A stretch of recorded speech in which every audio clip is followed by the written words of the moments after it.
Praise the lord. అందరికీ ప్రభువైన యేసుక్రీస్తు వారి శుభనామంలో అందరికీ దేవునికి స్తోత్రం. ఈ ఉదయకాల సమయంలో మనం అందరం కలిసి ఇలాగూ ప్రభుని ధ్యానించుకొని ప్రభును స్తుతిస్తూ ప్రభు నామాన్ని గొప్ప చేసే విషయంలో దేవుడు మనకిచ్చిన ఆధిక్యతను బట్టి ప్రభుని మనం స్తుతించబద్ధులమవుతున్నాం. ఈ ఉదయకాల సమయంలో మరి చిన్న లేఖన భాగాన్ని మనం జ్ఞాపకం చేసుకుందాం.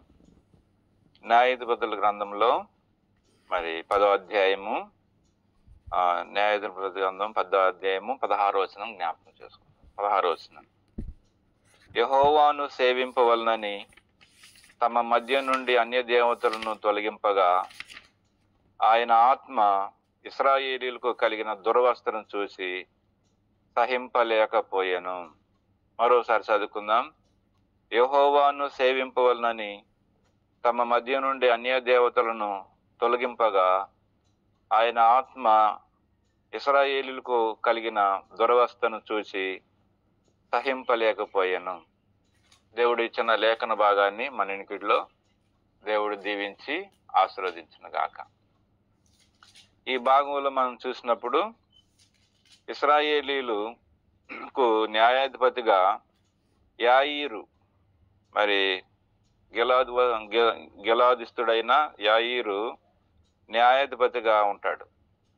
అయితే ఈ న్యాయాధిపతిగా ఉన్నటువంటి దినాల్లో తనకి మరి 30 మంది కుమారులు, తర్వాత 30 గాడిదలను ఎక్కి తిరుగువారు 30 ఊరులు వారికుండెను. నేటి వరకు అవి యాయీర్ గ్రామములు అని పేరు. అవి గిలాదు దేశంలోనున్నవి. యాయీరు చనిపోయి కామోనులోను పాతి పెట్టబడెను. ఇక్కడ ఈ చిన్న లేఖన భాగం మన కొరకై దీవించబడును గాక. సహోదరుడు ఆల్రెడీ ప్రార్థన చేశారు. నేను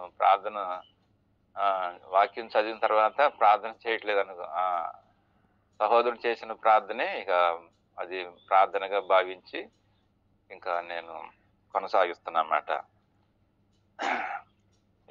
ఈ చిన్న లేఖన భాగం మన కొరకై దేవుడు దీవించును గాక. ఈ యాయీరు మరి తన 30 మంది కుమారులు, 30 గ్రామాలు, 30 గాడిదలు, మరి ఒక్కొక్క కుమారు దగ్గరికి అంటే నెలకి ఒక నెలకు సరిపడే మాన్యంగా ఇక వాళ్ళ దగ్గరికి తిరుగుతూ వచ్చాడు. కానీ ఇశ్రాయేలీల యొక్క క్షేమాన్ని, ఇశ్రాయేల్ యొక్క వాళ్ళ స్థితిగతులను పట్టించుకోలేకపోయినాడు పాపం యాయీరు. ఆ కారణాన్ని బట్టి ఇశ్రాయేలీలు ఏం జరిగిందంటే వాళ్ళు చాలా దురవస్థలోకి వెళ్ళిపోయారు. 6వ వచనంలో చూస్తే, ఇశ్రాయేలీలు యెహోవా సన్నిధిని మరలా దుష్ప్రవర్తనులైరి, వారు యెహోవాను విసర్జించి ఆయన సేవ మానివేసి బయలును అష్టరోతును అను సిరియన్ల దేవతలను, సీదోనీల దేవతలను, అమ్మోనీల దేవతలను, ఫిలిస్తీన్ల దేవతలను పూజించుచూ వచ్చిరి. యెహోవా కోపాగ్ని ఇశ్రాయేలు మీద మండగా ఆయన ఫిలిస్తీన్ల చేతికి, అమ్మోనీయుల చేతికి వారిని అప్పగించాను. ఆ కారణాన్ని వాళ్ళు ఏమయ్యారంటే 8వ వచనములో చెతగొట్టబడి అణచివేయబడిరి. 9వ వచనములో మిక్కిలి శ్రమ కలిగెను. 12వ వచనములో వారు బాధపరచబడ్డారు. 14వ వచనములో వారు దేవునికి మరి మొరపెడుతూ వచ్చారు. మీ శ్రమ కాలములో అవి మిమ్మల్ని రక్షించనేమో అని ఇశ్రాయేలీలతో యెహోవా సెలవిచ్చాడు. దేవుడు మాట్లాడుతూ వచ్చాడు. కాబట్టి తర్వాత దేవుడు ఈ మాటలన్నీ వారి ముందు ఉంచినప్పుడు వారు మరి దేవుణ్ణి ఎంతగానో మరి దేవుడి మాటలు నొచ్చుకుంటారన్నమాట. ఇక్కడ యెహోవా ఐగుప్తీయుల వశములో నుండి, అమోరీల వశములో నుండి, అమ్మోనీల వశములో నుండి, ఫిలిస్తీన్ల వశములో నుండి, సీదోనీయులు, అమాలేకులు మిమ్మల్ని బాధపరిచేది కదా. అయితే మీరు నన్ను విసర్జించారు, అన్ని దేవతలను పూజిస్తూ వచ్చారు. మీ శ్రమ కాలంలో అవి మిమ్మల్ని రక్షించనేమో అని ఇశ్రాయేలుతో సెలవిచ్చినప్పుడు, అప్పుడు ఇశ్రాయేలీలు, మేము పాపం చేస్తున్నాం, నీ దృష్టికి అనుకూలముగా మేము చేయలేకపోయాము, దయచేసి మమ్మల్ని క్షమించుము, మమ్మల్ని రక్షించుమని ప్రార్థన చేశారు. చేసి యెహోవాను సేవింపవలనని తమ మధ్య నుండి అన్ని దేవతలను తొలగింపగా ఆయన ఆత్మ ఇశ్రాయేలీయులు కలిగిన దుర్వస్థను చూసి సహింపలేకపోయెను. కాబట్టి ఇక్కడ మనం ముఖ్యంగా మూలాంశంగా తీసుకున్న భాగం ఏంటంటే ఇదే. ఇశ్రాయేలీయులకు కలిగినటువంటి దురవస్థను చూసి ఇక్కడ దేవుడు సహించలేకపోయినటువంటి విధానం మనం చూస్తాం. సహించలేకపోయాడంట. వారు చేసిన విధానాలని మనం చూస్తూ వచ్చాం అన్నమాట. ఇశ్రాయేలీయులు వారి అజ్ఞానం చేత, తెలివి తక్కువతనం చేత వారు చేస్తూ వచ్చిన పనులు బట్టి, ఇశ్రాయేలీయులు చేసిన వాళ్ళ పనులు బట్టి వాళ్ళకు కలిగినటువంటి దుర్వస్థత అనేది మనం చూస్తూ వచ్చాం అన్నమాట. అదే దేవుడు కూడా వాళ్ళ దుర్వస్థను చూసి సహింపలేనటువంటి విషయంలో మనం చూస్తా ఉన్నామంట. చూడండి, దేవుని బిడ్డల పక్షాన దేవుని ఆత్మ ఎలాగూ బాధపడుతున్న విషయం మనం గమనించాలన్నమాట. చాలాసార్లు మనం అనుకుంటాం, దేవుడు నన్ను పట్టించుకోలేదు, దేవుడు నన్ను చూడట్లేదు, దేవుడు నాకేం చేశాడు అని చెప్పేసి అని చాలాసార్లు మనం అనుకుంటూ ఉంటాం. కానీ మన విషయంలో దేవుని యొక్క విషయం, దేవుడిని ఏమాత్రం కూడా మనం ప్రశ్నించలేం అనమాట. దేవుడిని ఏమాత్రం కూడా మనం ప్రశ్నించలేం. చూడండి, యెషయా గ్రంథం 63వ అధ్యాయంలో దేవుని యొక్క ఆత్మ మన పక్షాన ఏ విధానంలో పనిచేస్తుందో చూద్దాం. 63వ అధ్యాయం 9వ వచనంలో చదువుతాం. ఇక్కడ వారి యావత్ బాధలో ఆయన బాధ నొందెను, ఆయన సన్నిధి దూత వారిని రక్షించెను, ప్రేమ చేత తాలిమి చేతను వారిని విమోచించెను, పూర్వ దినములన్నిటిను ఆయన ఎత్తుకొనుచు వారిని మోసుకొనుచు వచ్చెను. వారి యావత్ బాధలో బాధ నొందేవాడుగా ఉంటున్నాడు. మన బాధల్లో ఆయన బాధ నొందేవాడుగా ఉంటున్నాడు. మన శ్రమల్లో మన శ్రమ పడేవాడుగా ఉంటున్నాడు. ప్రేమ చేత తాలిమి చేత పూర్వ దినములను ఎట్లా మోసుకొచ్చాడో ఇవన్నీ కూడా నీకు తెలుసు, అవన్నీ కూడా నువ్వు ఎరుగుదువు అనమాట అని దేవుడు ఇక్కడ ఇశ్రాయేల్ పక్షాన దేవుడు మాట్లాడుతున్నాడు ఇక్కడ.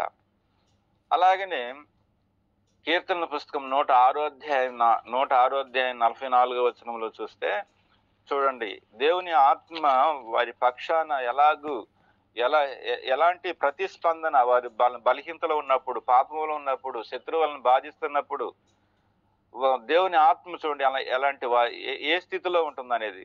కీర్తనలో 106వ అధ్యాయం 44వ వచనంలో మనం చూస్తే 44వ వచనంలో, అయినను వారి తమ దోషముల చేత హీన దశ నొందిరి. ఇశ్రాయేలీలంట తమ దోషముల చేత హీన దశకి వెళ్ళిపోయారంట. అప్పుడు అయినను వారి రోదనమును ఆయనకు వినబడగా వారికి కలిగిన శ్రమను ఆయన చూచెను, వారిని తలంచుకొని తన నిబంధన జ్ఞాపకం చేసుకుని వారిని తలంచుకుంటున్నాడు. ఇక్కడ వారిని తలుచుకుంటున్నాడు. అయ్యో నా బిడ్డలు ఇలా అయిపోయారే, ఇలా ఈ స్థితికి వెళ్ళిపోయారని చెప్పేసి పదే బిడ్డలను తలుచుకుంటున్నాడు అన్నమాట. తన బిడ్డలని తలుచుకునేటువంటి వాడుగా ఉంటున్నాడు. యావత్ బాధలో బాధ నుందిగా వాడుగా ఉంటున్నాడు. ఆత్మ సహింపలేనటువంటిదిగా ఉంది. దేవుని ఆత్మ సహింపలేనటువంటిదిగా ఉంటుంది. అదే ఆదికాండం 6వ అధ్యాయం 6వ వచనంలో చూస్తే, ఆదికాండం 6వ అధ్యాయం 6వ వచనంలో చూస్తే చూడండి ఎలా ఉందో. తాను భూమి మీద నరులను చేసినందుకు యెహోవా సంతాపము నొంది తన హృదయంలో నొచ్చుకొనెను. సంతాపము నొంది నొచ్చుకునేటువంటి వాడుగా ఉంటున్నాడు. మన విషయంలో సంతాపం నొంది నొచ్చుకుంటున్నాడు ప్రభు అన్నమాట. అంతేకాదు ద్వితీయోపదేశ కాండంలో నుంచి మనం చూసినప్పుడు ద్వితీయోపదేశ కాండం 32-36 వచనం చూద్దాం.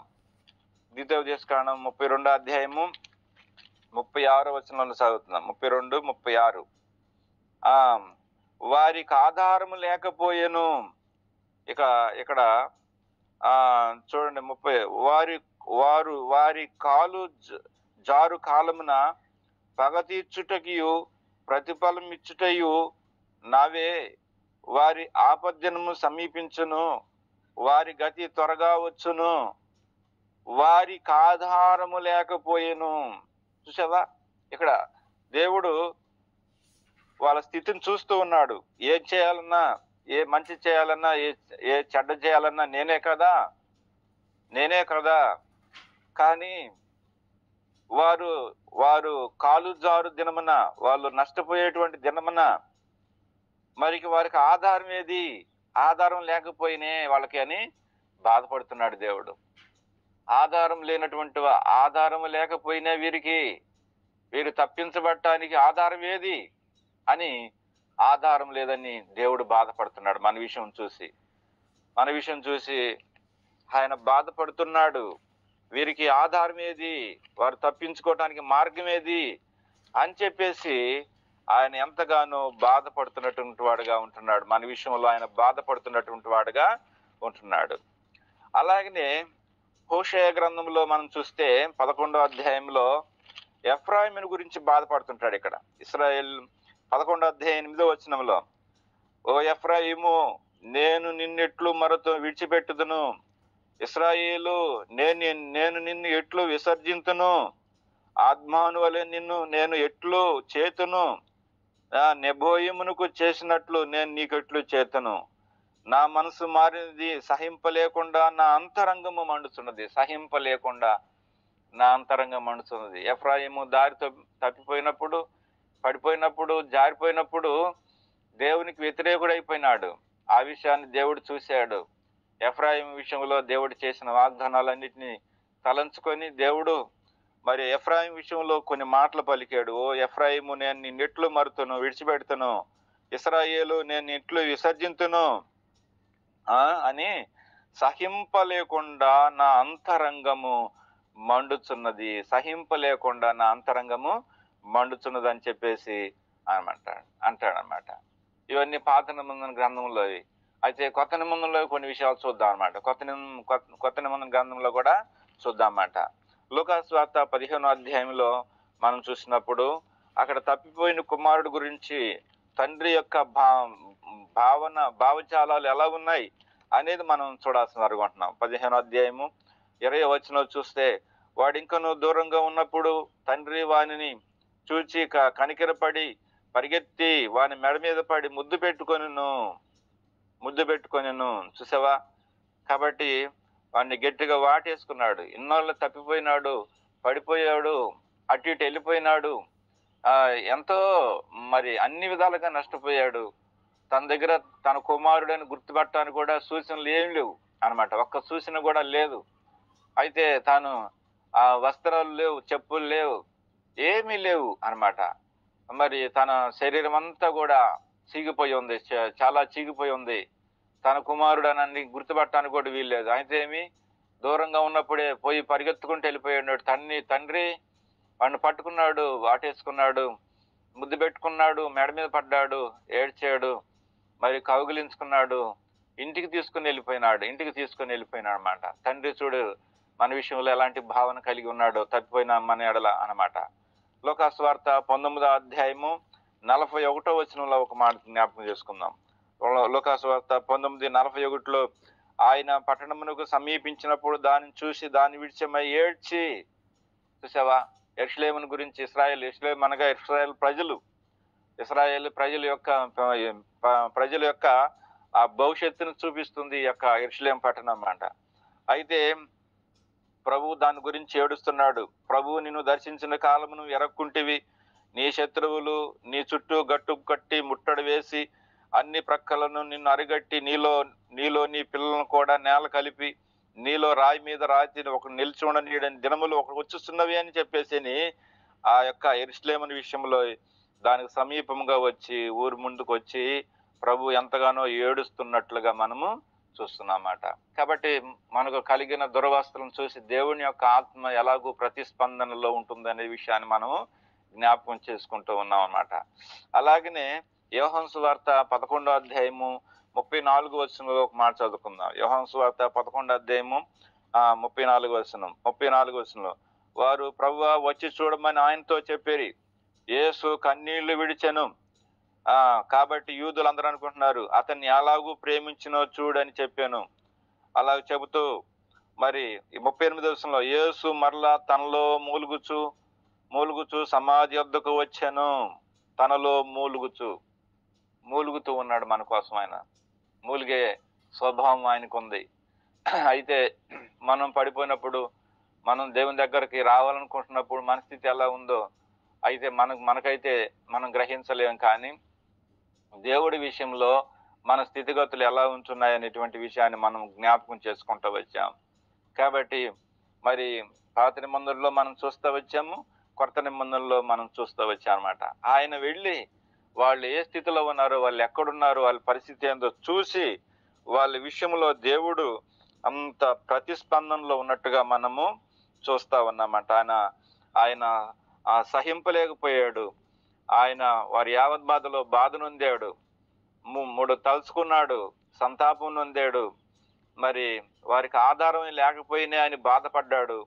తర్వాత నేను ఎట్లు మరుతును, నేను నిన్నెట్లు విడిచిపెడుతున్నాను, నా అంతరంగము మండుచున్నది అని అన్నాడు ఎఫ్రాయిం దగ్గర. తర్వాత చిన్న కుమారుడి దగ్గరికి పోయి మెడ మీద పడి ముద్దు పెట్టుకున్నాడు. తర్వాత లూకాసు వార్త 19:41 వచనంలో యెరూషలేము దగ్గరికి వెళ్ళి ఏడ్చాడు. తర్వాత యోహాను సువార్త 11:38లో మూలిగినట్టుగా మనం చూస్తూ వచ్చాం అన్నమాట. కాబట్టి మన విషయంలో దేవుడు ఎలాంటి ప్రతిస్పందనగా ఉన్నాడు అనేది మనం అర్థం చేసుకోవాలి. చాలాసార్లు మనం అర్థం చేసుకోలేనటువంటి వారుగా ఉంటాం అన్నమాట. అయితే ఆయన అలాంటి తన బిడల పక్షాన, తన ప్రజల పక్షాన అలాంటి స్పందన ఉంది. అయితే ఈ యాయీరు అనేటువంటి వాడు తన బిడల వారి దగ్గరకే, తన కుటుంబం చుట్టూరే, తన బిడల చుట్టూరే, తన 30 మంది గ్రామాలు, 30 మంది కుమారులు, 30 గాడిదలు మరి ఇచ్చి కొనిపెట్టి వాళ్ళకి ఇతను కూడా ఒక గాడిద కొనుక్కొని 30 మంది దగ్గరికి తిరుగుతూ వచ్చాడు కానీ దేవుని ప్రజల్ని ఎక్కడన్నా కానీ పట్టించుకున్నట్టుగా లేదు. అయితే తాను ఒక చిన్న పని చేయకుండానే వాడు చనిపోయినట్లుగా ఇక్కడ 5వ వచనంలో మరి చనిపోయినట్లుగా మనం ఇక్కడ చూస్తున్నాం. అయితే ఇశ్రాయేలీలు చూడండి, దేవుడు ఎప్పుడైతే మరి వాళ్ళ విషయాన్ని వాళ్ళ జ్ఞాపకం చేస్తూ వచ్చారో వాళ్ళందరూ కూడా 17వ వచనంలోకి వస్తే అప్పుడు అమ్మోనీలు కూడుకొని గిలాదులో దిగి ఉండిరి, ఇశ్రాయేలీలు కూడుకొని మిస్పాలో దిగి ఉండిరి. కాబట్టి జనులు గిలాదు పెద్దలను అమ్మోనీలను యుద్ధము వాడెవడో వాడు గిలాదు నివాసులందరికంటే ప్రధానుడగునని ఒకరితో ఒకడు చెప్పుకొనిరి అన్నమాట. ఇక్కడ మనం చూస్తున్నాం, అమ్మోనీలేమో గిలాదులో కూడుకున్నారు, ఇశ్రాయేలీలేమో మిస్పాలో కూడుకున్నారు. ఈ రోజున మనమే కాదు కూడుకుంటుంది. ఈ రోజున చాలా మంది క్రైస్తవ్యానికి, దేవుని పనికి, పరిచర్యకు పాడు చేయాలనేటువంటి విధానంలో చాలా మంది ఈ రోజున చాలా సంస్థలుగా లేచి మరి దేవుని యొక్క కార్యాలను, దేవుని పనిని ఆపాలని వారు కూడా కూడుకుంటున్నారు. మనం కూడా కూడుకుంటున్నాం. ఈ రోజున మనం కూడా కూడుతున్నాం. అయితే ఇక్కడ చూడండి, గిలాదులో అమ్మోనీలు కూడుకున్నారు, అయితే మిస్పాలో ఇశ్రాయేలీలు కూడుకున్నారు. ఈ రోజున ఇవన్నీ జరుగుతున్నాయి. మరి మన కళ్ళతో చూస్తున్నాం. వాళ్ళు మరి క్రైస్తవ్యాన్ని అంతరించాలని, క్రైస్తవ్యాన్ని పాడు చేయాలని, క్రైస్తవ్యాన్ని నాశనం చేయాలనేటువంటి విధానంలో మరి చాలా మంది కూడా కూడుకొని ప్లాన్లు తీసుకొని దాడులు చేస్తూ మరి చర్చల్ని పడగొడుతూ మరి దేవుని పనిని మరి దేవుని సేవకులను, దేవుని కార్యాలను ఎంతగానో అడ్డుపరుస్తూ వాళ్ళు కూడుకుంటున్నారు ఈ రోజున అన్నమాట. మరి అలాంటి పరిస్థితుల్లో మనం కూడుకోవాలి కదా, మనం కూడా దేవుణ్ణి అడగాలి కదా. మన దురవస్థ ఏదో మనం తెలుసుకొని మనం కూడా దేవుని సన్నిధిలో కూడుకోవాల్సిన వారికి ఉంటున్నాం కదా అని చెప్పేసి అన్నమాట. కాబట్టి మనం కూడా ఎలాగో వెళ్ళి మనం కూడుకోవడం అనేది గొప్ప ధన్యత ఉన్నది అన్నమాట. అయితే నేను ప్రాముఖ్యంగా కొన్ని విషయాలు మీకు జ్ఞాపకం చేస్తాను చివరిలో. ఏంటంటే, ఈ యాయీరు ఇశ్రాయేల్ దగ్గరికి వెళ్ళలేదు, ఇశ్రాయేలుని వాళ్ళ విషయంలో పట్టించుకోలేదు, వారి భారాలు చూడలేదు, వారి కష్టం ఏదో ఎరగలేదు, వారికి ఉన్నటువంటి దురవస్థ ఏదో తెలుసుకోలేకపోయినాడు. చివరికి తాను మరణించాడు. ఏ పని చేయకుండానే ఒక న్యాయాధిపతిగా ఉండి తాను మరణించినట్లుగా మనము చూస్తున్నాం. అయితే దేవుడు మరి మన విషయంలో ఎలాంటి భావన కలిగి ఉన్నాడు అన్నమాట. దేవుడు మన విషయంలో ఎలాంటి భావనలు కలిగి ఉన్నాడు మనం దానికి ప్రతిస్పందనగా ఎలాంటి వారమై ఉంటే బాగుంటుంది అనే విషయాలు నేను కొన్ని విషయాలు మీకు జ్ఞాపకం చేస్తాను అనమాట. ఇప్పుడు మత్తయి సువార్తలో నుంచి నేను ఒక 4-5 మాటలు మీకు జ్ఞాపకం చేసేసి ముగిస్తాను అనమాట. మత్తయి సువార్త 28వ అధ్యాయంలోంచి 9-10 వచనాలు జ్ఞాపకం చేసుకుందాం. 28, 9, 10 వచనాల్లో యేసు వారిని ఎదుర్కొని మీకు శుభమని చెప్పి వారు ఆయన యొద్దకు వచ్చి ఆయన పాదముల మట్టుకు మొక్కగా, యేసు భయపడకుడి, మీరు వెళ్ళి నా సహోదరులు గలిలయకు వెళ్ళవలననియు వారు అక్కడ నన్ను చూతురని వారికి తెలుపుడనెను అనమాట. ఇక్కడ యేసు ప్రభువు చనిపోయి సమాధి చేయబడిన తర్వాత పునరుద్ధానుడై తిరిగి లేచాడు.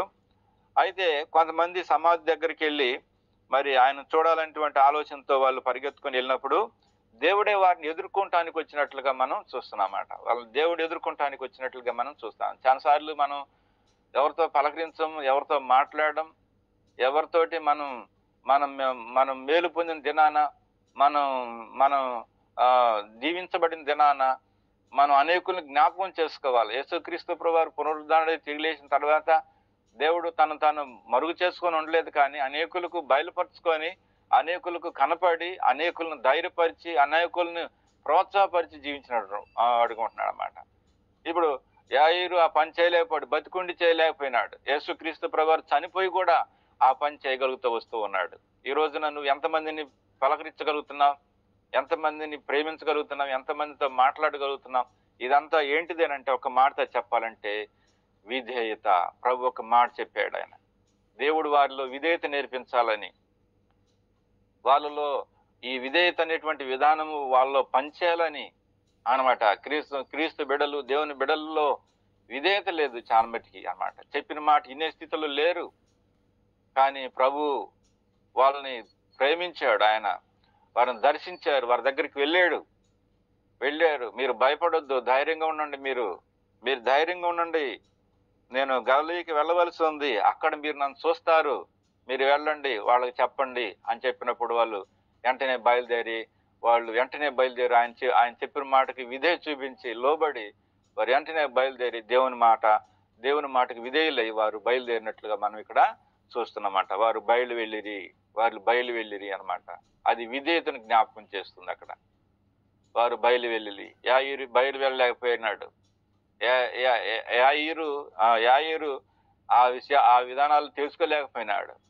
యేసు ప్రభువారు చనిపోయినా కూడా ఆయన మరుగుగా ఉండలేదు. అక్కడికి వెళ్ళి ఎక్కడికక్కడ దర్శించాలో, ఎక్కడెక్కడ ఏమేమి చేయాలన్నమాట, ఎవరెవరికి ఏమేమి నేర్పించాలో అవన్నీ నేర్పిస్తూనే ఉన్నాడు.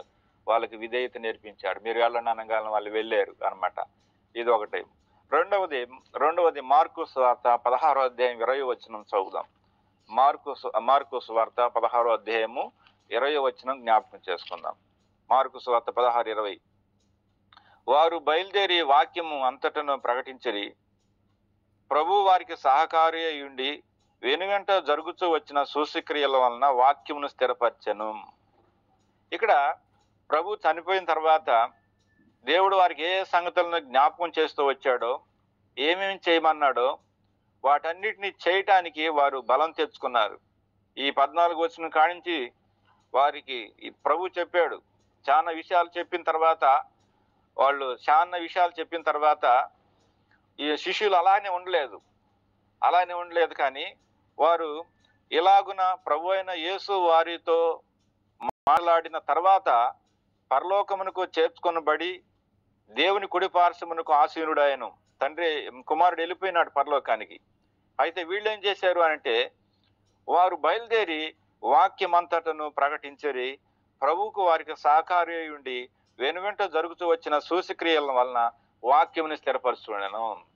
ఇక్కడ వారు చేస్తున్న పని ఏంటంటే ప్రభువుని గురించి సాక్ష్యం ఇస్తున్నారు.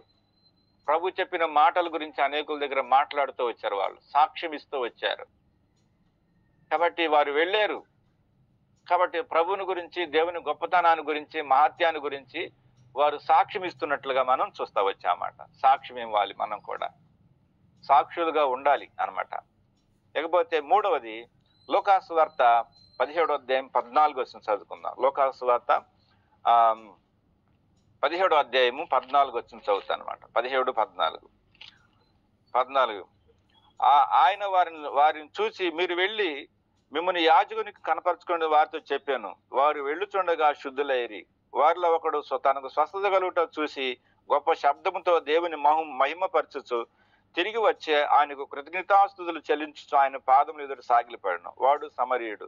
అందుకు యేసు 10 మంది శుద్ధులైరు కారా? ఆ 9 మంది ఎక్కడ? ఈ అన్యుడు తప్ప దేవుని మహిమపరచుటకు తిరిగి వచ్చిన వాడు ఎవడు లేడని అన్నాను. అయితే నువ్వు లేచి పొమ్ము, నీ విశ్వాసమే నిన్ను స్వస్థపరచును అని చెప్పాడు ప్రభు ఆయనతోటి. అంటే వాడు వెళ్ళాడు, చెప్పిన ప్రభు దేవుని సేవకుని దేవుని యొక్క దైవజనుడి యొక్క దేవుని యొక్క మాట ప్రకారంగా వాళ్ళు వెళ్ళారు. వారు వెళుతూ ఉండగా ఏం జరిగిందంటే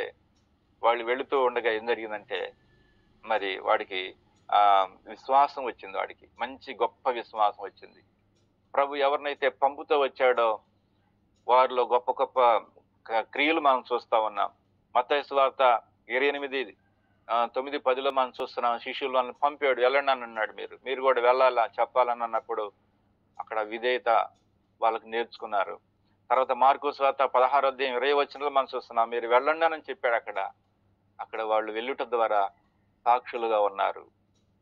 తర్వాత లూకా సువార్త 17:14 ప్రకారంగా మీరు వెళ్ళండి, మీరు యాజకునికి కనపరుచుకోండి అని చెప్పినప్పుడు వారు వెళుతూ ఉండగా వారిలో ఒకటికి విశ్వాసం వచ్చింది. వారిలో ఉన్న వారికి ఒకటికి విశ్వాసం వచ్చింది. ప్రభు పంపితే, ఈ రోజున దేవుడు నిన్ను నన్ను పంపితే దేవుడు నీలో ఏం చూడగలుగుతున్నాడు?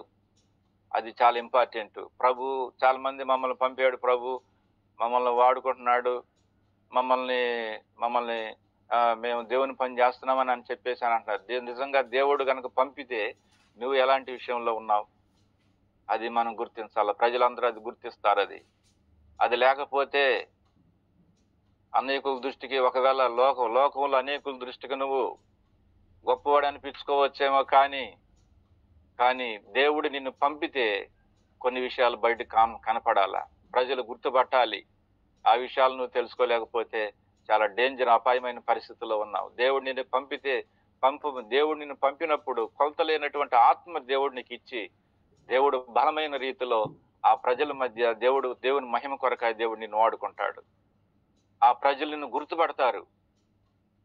తర్వాత దేవుడు నిన్ను పంపినప్పుడు మరి దేవుడు చేసే కార్యాలు కూడా అద్భుతంగా ఉంటాయి, అమోఘంగా ఉంటాయి. దేవుడు వాడుకుంటున్న ప్రజలు మనం చూస్తానమాట. తర్వాత ఇంకో చిన్న మాట చదువుతాను. 3 యోహాను 7వ వచనం చదువుతాను. 3 యోహాను 7వ వచనం చదువుతాను. చూడండి, 3 యోహాను 7వ వచనం చదువుతాను. 6-7 కలిసి ఉంటాయి. వారు నీ ప్రేమను గూర్చి సంఘం ఎదుట సాక్ష్యం ఇచ్చిరి. వారు అన్యజనుల వలన ఏమీ తీసుకొనక ఆయన నామ నిమిత్తం బయలుదేరి గనుక దేవునికి తగినట్టుగా నీవు వారిని సాగనంపిన ఎడల నీకు యుక్తముగా ఉండును. మనము సత్యమునకు సహాయముకులమన్నట్టుగా అట్టి వారికి ఉపకారము చేయ బద్ధులమై ఉన్నాము. అన్నమాట. ఇక్కడ ప్రియుడైనటువంటి గాయకు ఆయన సేవ చేస్తున్నప్పుడు సంఘంలో ఒక మాదిరికాలమైనటువంటి ఒక మంచి విశ్వాసిగా, ఒక పరిచారకుడిగా, ఒక పనివాడుగా ఉన్నాడు ఇక్కడ గాయి. అయితే ఈ యోహానుకు మరి వారి మధ్యలో చేస్తున్నటువంటి ఆ పరిచర్య, ఆ చిన్న పరిచర్య, ఆ విషయాన్ని గుర్తించి వాళ్ళే యోహానుతో సాక్ష్యం ఇచ్చారు. వాళ్ళు ఆయన చేస్తున్న పరిచర్యని బట్టి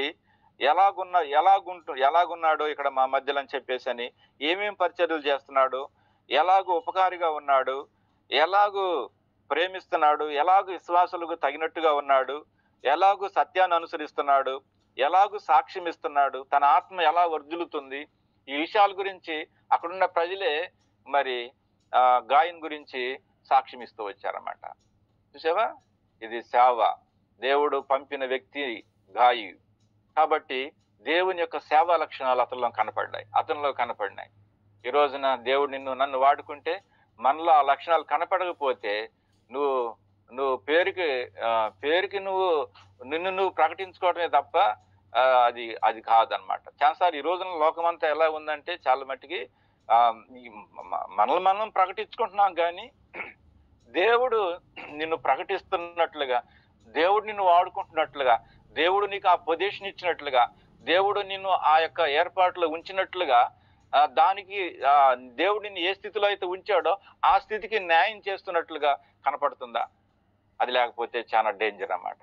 లోకంలో నేను మంచి పేరు, నేను పెద్ద పెద్ద స్థాయిలో ఉన్నాను, నేను గొప్ప స్థితిలో ఉన్నాను, లేకపోతే నేను ఏదో ఈ స్థితిలో ఉన్నా అని చెప్పి చెప్పుకోవటానికే పనికొస్తామే కానీ అది ఆత్మ ద్వారా పరిశీలన చేసినప్పుడు దానికి పనికి రావన్నమాట. కాబట్టి మన విషయాన్ని మనం జ్ఞాపకం చేసుకుందాం.